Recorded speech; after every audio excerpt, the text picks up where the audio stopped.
ये राजस्थान के हनुमानगढ़ जिले में बसे नेथराना गांव की कहानी है। सुबह के 6 बजे एक आदमी दौड़ता हुआ जा रहा है। गांव के कच्चे रास्ते पर वो एक घर के आगे जाकर रुकता है और जोर से चिल्लाता है, मुखिया जी, ओ मुखिया जी, जल्दी बाहर आइए, देखिए क्या हो रहा है। वो घर गांव के मुखिया रघुवेंद्र सिंह का है। उसका चिल्लाना सुनकर एक लंबा चौड़ा आदमी बाहर आता है।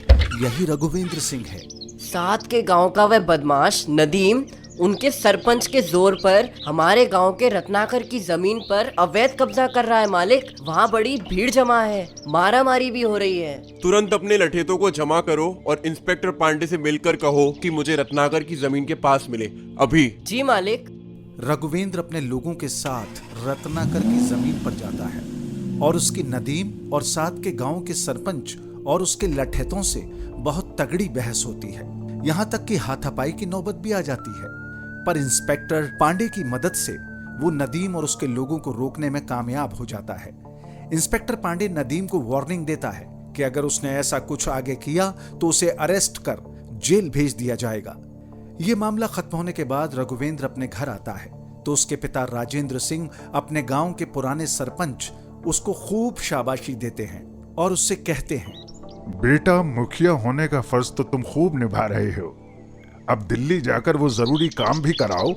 कब जाना चाहोगे? बस पिताजी, आप जब बोले। तुम फिर कल ही निकल जाओ। दिल्ली जाकर करुणेश जी के यहाँ रुकना, होटल में नहीं। हमने उनसे बात कर ली है। तुम्हें इस काम में 4-5 दिन तो लग ही जाएंगे। अपने ससुर की बातें सुनकर रघुवेंद्र की पत्नी सावित्री रसोई से बाहर आ जाती है। दोनों पति पत्नी एक दूसरे की तरफ देखते हैं। सावित्री रात को सो नहीं पाती है, उसे अजीब सी घबराहट हो रही है। अगली सुबह रघुवेंद्र घर वालों से मिलकर निकलने लगता है तो देखता है कि पूरा गांव उसे बधाई देने आया है। सरकार, भगवान आपकी मदद करे। आप दिल्ली मंत्री साहब से मिलने जा रहे हैं। गांव में 12वीं क्लास तक का स्कूल खुलवाने की अर्जी देने के लिए। बहुत अच्छा लग रहा है सरकार।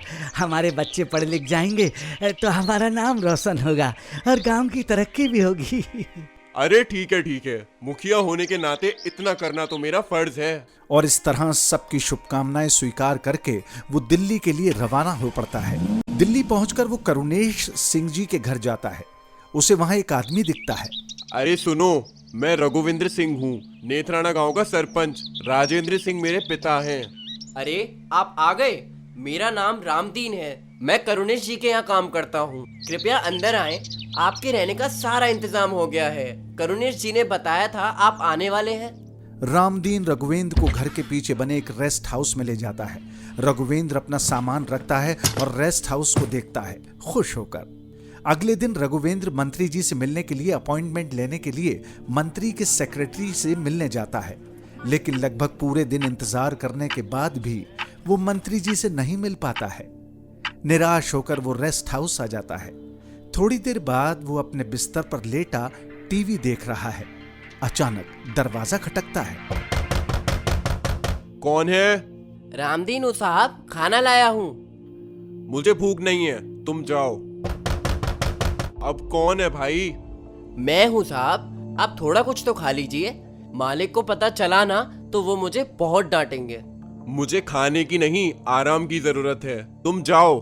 कुछ देर के बाद तीसरी बार फिर से दरवाजा खटकता है।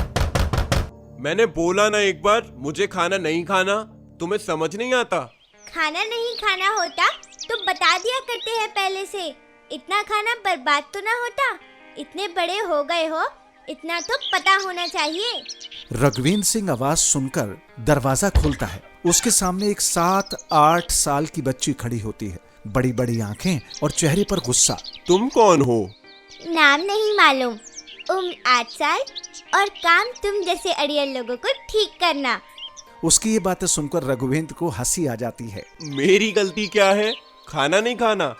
नहीं, खाना नहीं खाओगे ये पहले से नहीं बताना। अच्छा चलो, मुझे माफ कर दो, मैं खाना खा लेता हूँ। रामदीन को भेज दो। ये सुनकर वो बच्ची थोड़ी मुस्कुराती है। क्या तुम रामदीन की बेटी हो? नहीं, मेरे माँ बाप के पास पैसे नहीं थे मुझे पालने के लिए, इसलिए उन्होंने मुझे करुणेश जी को दे दिया। अब मैं यहीं रहती हूँ। पर आप करुणेश जी को मत बताना कि मैं यहाँ आई थी, वो मुझे डांटेंगे। रघुवेंद्र उसकी बात सुनकर हल्के से मुस्कुराता है। रघुवेंद्र फिर अगली सुबह मंत्री के सेक्रेटरी से मिलने के लिए जाता है। शाम हो जाती है पर उनसे मिल नहीं पाता है। वो घर वापस आता है और देखता है कि वो बच्ची उसके बिस्तर पर सो रही होती है। अरे तुम यहाँ क्यों सो रही हो? वो रामदीन ने आज शराब ज्यादा पी ली है और इसलिए करुणेश अंकल से उसको डांट पड़ रही है। बड़ा शोर हो रहा था वहाँ, इसलिए मैं यहाँ आकर सो गई। अगर आपको परेशानी है तो मैं चली जाऊं। रघुवेंद्र उस मासूम बच्ची को मना नहीं कर पाया। वो लेट गया और बच्ची भी उसके हाथ से लिपट कर सो गई, मानो वो कितने समय से चैन से ना सोई हो। जब सुबह रघुवेंद्र उठता है तो देखता है कि वो बच्ची उसका पर्स खोलकर देख रही है। क्या कर रही हो? मैं ये फोटो देख रही थी। कौन कौन है इस फोटो में? ये मेरी पत्नी है और ये मेरा बेटा है, आपसे 1 साल छोटा। अंकल, आपका काम हुआ या नहीं? नहीं हुआ। मैं प्रार्थना करूंगी कि आपका काम पूरा हो जाए। अगले दिन रघुवेंद्र मंत्री जी से मिलने में सफल हो जाता है और मंत्री जी उसकी स्कूल की अर्जी को मंजूर भी कर लेते हैं। खुशी खुशी रघुवेंद्र गेस्ट हाउस वापस आ जाता है।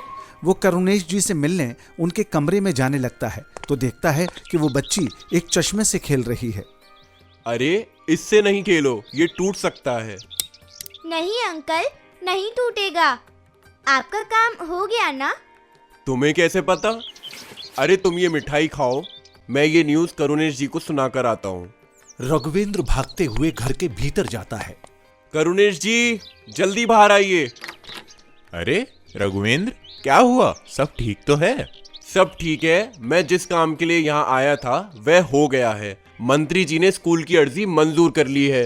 लीजिए मिठाई खाइए। बधाई हो रघुवेंद्र। ये तो उस बच्ची की प्रार्थना का नतीजा है कि भगवान ने ये काम जल्दी करवा दिया। बच्ची? कौन सी बच्ची? वही छोटी बच्ची जो आपके घर में रहती है, जिसको आपने पाला है। किसकी बात कर रहे हो तुम? मेरे यहाँ बच्ची? मैंने ही पाला है और मुझे ही नहीं पता। क्या? पर उसने तो मुझसे यही बोला था और मैं उसको मिला भी हूँ। भाई पता नहीं तुम किससे मिलकर आए हो। मैं एक चाइल्ड स्पेशलिस्ट हूँ। बच्चे पैदा होने में सहायता करना मेरा पेशा है, उन्हें पालना नहीं। और वो अंदर चले जाते हैं। रघुवेंद्र भागकर अपने कमरे में जाता है उस बच्ची को ढूंढने। जैसे ही वो दरवाजा खुलता है लाइट चली जाती है और कमरे में अंधेरा हो जाता है। वो अपने मोबाइल से फ्लैश लाइट ऑन करता है और उसे जैसे ही कमरे में घुमाता है उसे एक कोने में वो बच्ची दिखाई देती है।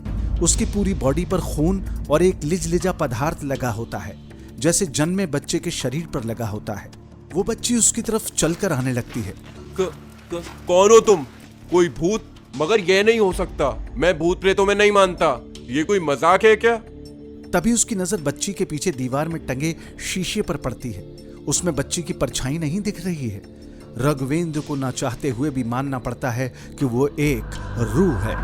अब रघुवेंद्र की हालत खराब हो जाती है, उसके पसीने छूटने लगते हैं। मुझे मत मारो, मैंने क्या बिगाड़ा है तुम्हारा? मैं तो तुम्हें जानता भी नहीं। क्या बिगाड़ा है? जानते भी नहीं? आप ही ने तो बिगाड़ा है सब, और आप मुझे जानते भी हो। रघुवेंद्र की कुछ समझ में नहीं आ रहा था। बोल जैसे उसके गले में अटक गए थे। मैं आप ही की बेटी हूँ। आज से 6 साल पहले आपने ही मुझे पैदा नहीं होने दिया, क्योंकि आपको और आपके परिवार को बेटा चाहिए था।